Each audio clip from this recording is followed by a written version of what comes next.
నమస్తే.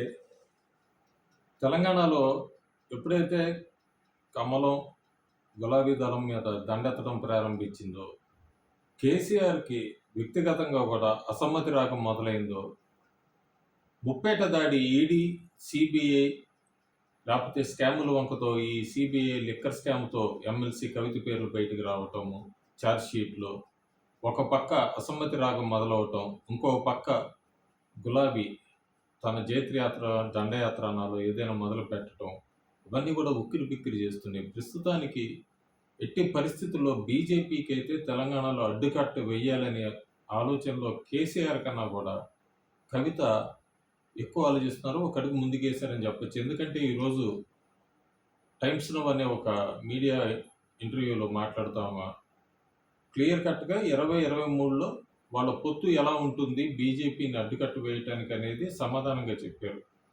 ఆమె చెప్పిన కారణాలు వేరైనా కూడా రాబోయే రోజుల్లో తెలంగాణలో కాంగ్రెస్, బీఆర్ఎస్, ఎంఐఎం పొత్తు అయితే కళ్ళ ముందు స్పష్టంగా కనబడుతున్నట్టుగా కవిత మాటలు బట్టి అర్థమవుతుంది.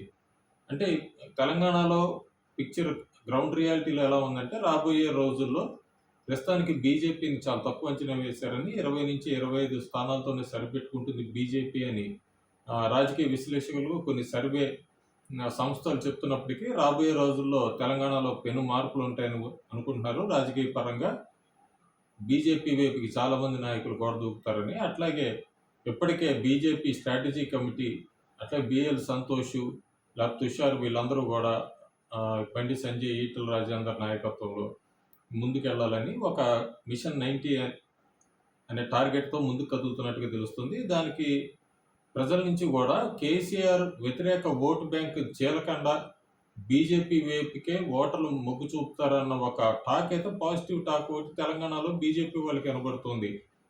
రేవంత్ రెడ్డి హాత్ సే హాత్ జోడో యాత్ర లేకపోతే యాత్ర ఫర్ కాంగ్రెస్ అని ఆయన మొదలుపెట్టినప్పటికీ కూడా మళ్ళీ కాంగ్రెస్ పార్టీలో యథాస్థితి ఎక్కడికక్కడ సీనియర్ నాయకులు కానీ లేకపోతే అసమ్మతి రాగాలు కానీ మనం బుధవారం నాడు రేవంత్ రెడ్డి పాదయాత్ర కూడా అనుకున్న దానికన్నా కూడా వేరే ప్లేస్ కంటే మహబూబాబాద్ వైపు మళ్లించాల్సి వచ్చింది. ఎందుకంటే పరకాల్లో దొంతిరెడ్డి మాధవరెడ్డి నుంచి ఆయనకేం పెద్ద మద్దతు కానీ లేకపోతే రూట్ మ్యాప్ రాకపోవడంతో రేవంత్ రెడ్డి తన పాదయాత్రని పరకాల నుంచి పరకాలు రాకుండా మహబూబాబాద్కి మలుచుకున్నారు. ఇది కాంగ్రెస్లో ఇది నడిచే చరిత్ర, నడుస్తున్న చరిత్ర కూడా. ఎప్పుడైతే కాంగ్రెస్ వీక్ అవుతుంది, బీజేపీ బలపడుతుందో వెంటనే కూడా బీఆర్ఎస్ తన ఎత్తుకి పై ఎత్తులు వేస్తుంది.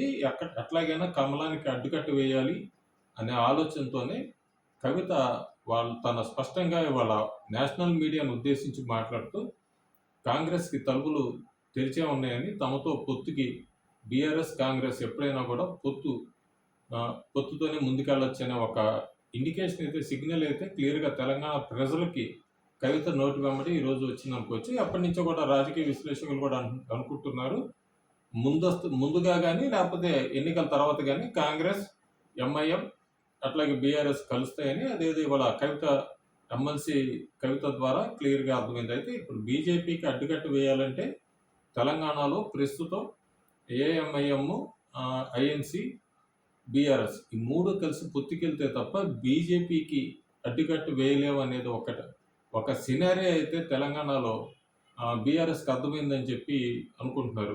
మరి నిజంగానే బీజేపీకి గ్రౌండ్ అంత పట్టుందా, లేకపోతే ఏమన్నా సీనియర్ నాయకులు కానీ జలానికి రెడీగా ఉన్నారా, బీజేపీ గురించి తెలంగాణలో ఎందుకు అంత ఆలోచిస్తున్నారు అనేది రాజకీయ విశ్లేషకులు కానీ. ఎందుకంటే ఎన్ని సర్వే సంస్థలు చేసినా కూడా మ్యాక్సిమం స్థానాలు బీజేపీకి 20-25 మించి రావంటున్నారు. మరి వీళ్ళు ముందస్తుగానే అనుకుంటున్నారా, లేకపోతే కాంగ్రెస్ నుంచి అయితే ప్రస్తుతానికి రాహుల్ గాంధీ క్లియర్గా తెలంగాణ వచ్చినప్పుడు వరంగల్ బహిరంగ సభలో కూడా చెప్పారు ఎవరితో పొత్తులు ఉండవని.